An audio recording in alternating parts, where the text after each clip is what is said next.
Simula pa lang ng press tour ng bakbakang Pacquiao-Rios sa Macau, nag-iinit na ang dalawang boksingero. Si Brandon Rios patutunayan daw na kaya niyang talunin si Pacman.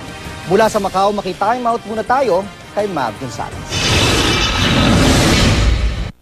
First, I'd like to thank God for this another chance in my life to fight again. And I'm happy to be back in boxing again. Di mapawi ang ngiti ng 8th Division World Champion nang makaharap niya sa unang pagkakataon si Brandon Bam Bam Rios sa The Venetian Macau Resort Hotel kanina. Ito ang simula ng kanilang 7-stop international press tour para sa laban nilang gaganapin sa November 24 dito sa Macau. Kahit press tour lang ang ginawa ni Pacquiao at Rios dito sa Macau, maraming Pilipino pa rin daw ang dumayo. Kaya naman inaasahan na sa Nobyembre, mas dadagsa pa ang mga manonood para lang masulyapan ang pagbabalik ng pambansang kamao. Si Rios, excited na rin daw makalaban si Pacman. And I'm gonna show the world, everybody that doubt me, everybody that talks bad about me, they say I'm a punching bag, they're gonna find something out different.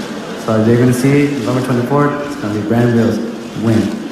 Dalawang sunod na talo ang tinamo ni Pacquiao sa huli niyang mga laban, pero desidido raw ang pambansang kamaong bumalik sa pagiging pound-for-pound king. We'll be back on top soon. What we have to do is to train hard and prepare 100% physically and mentally. And of course, we always praying to God that nobody got hurt. It's very close to the Philippines, so I'm expecting that more Filipinos than Mexican people are going to watch.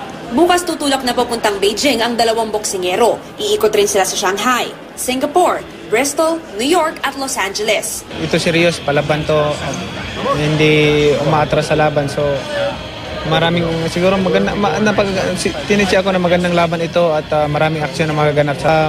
In-invite ko lahat ng lahat ng mga Pilipino na manood dito sa November 24. Wala namang visa rito passport lang kailangan. Kayo na bahala bumili ng ticket ninyo. Support lang. Support lang. Mula sa Macau, Mav Gonzalez, nakatutok, 24 oras.